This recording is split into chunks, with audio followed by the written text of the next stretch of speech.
ये कोई साधारण निशान नहीं, ये भगवान विष्णु के असली पद चिन्ह है। लेकिन ये यहाँ किसी पूजा के लिए नहीं, बल्कि एक महाशक्तिशाली असुर की छाती को हमेशा के लिए दबाए रखने के लिए है। यह कहानी है असुर गयासुर की। लेकिन रुकिए, वह कोई पापी या दुष्ट राक्षस नहीं, बल्कि भगवान विष्णु का इतना बड़ा भक्त था कि उसने कठोर तपस्या करके भगवान ब्रह्मा से वरदान पा लिया। वरदान था, जो भी मुझे देख लेगा या छू लेगा उसे सीधे मोक्ष मिल जाएगा। यह वरदान इतना शक्तिशाली था कि हर पापी भी सीधे मोक्ष पाने लगा। स्वर्ग नर्क खाली हो गए और यमराज का काम ही बंद हो गया। जब प्रकृति का संतुलन बिगड़ा तो देवताओं ने एक दिव्य छल किया। उन्होंने गयासुर से उसकी पवित्र देह पर यज्ञ करने की अनुमति मांगी। जैसे ही गयासुर लेटा, वह हिलने लगा। तब ब्रह्मा जी ने मृत्यु के देवता यमराज को आदेश दिया कि वो अपने लोक से एक विशाल धर्मशिला लेकर आएं और गयासुर की देह पर रख दें।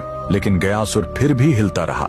तब उसे स्थिर करने के लिए स्वयं भगवान विष्णु ने उस विशाल धर्मशिला पर अपना दाहिना पैर रख दिया, जो हमेशा के लिए अंकित हो गया। भगवान के स्पर्श से गयासुर खुश था। उसने मृत्यु से पहले भगवान विष्णु से वरदान मांगा, मेरी यह देह दुनिया का सबसे बड़ा तीर्थ बने और जो यहाँ अपने पितरों का पिंड दान करेगा उन्हें सीधे मोक्ष मिलेगा। और भगवान के आशीर्वाद से गयासुर का वही शरीर आज बिहार का पवित्र गया शहर है। और जिस स्थान पर विष्णु ने पैर रखा था, वहीं पर बना है यह प्रसिद्ध विष्णुपद मंदिर। लेकिन रुकिए, इसी मंदिर के बगल में इस फल्गु नदी में कभी पानी नहीं दिखेगा। क्यों? कहते हैं, जब भगवान राम और लक्ष्मण अपने पिता के पिंड दान की सामग्री लेने गए थे, तब राजा दशरथ की आत्मा स्वयं प्रकट हो गई और उन्होंने माता सीता से ही पिंड दान मांग लिया। तब सीता जी ने फल्गु नदी की रेत से ही पिंड बनाए। उनके हाथों में रेत भी अन्न के पिंड के बराबर हो गए और फल्गु नदी एक गाय और एक ब्राह्मण को गवाह बनाया। लेकिन जब राम जी लौटे तो उन्हें इस बात पर विश्वास नहीं हुआ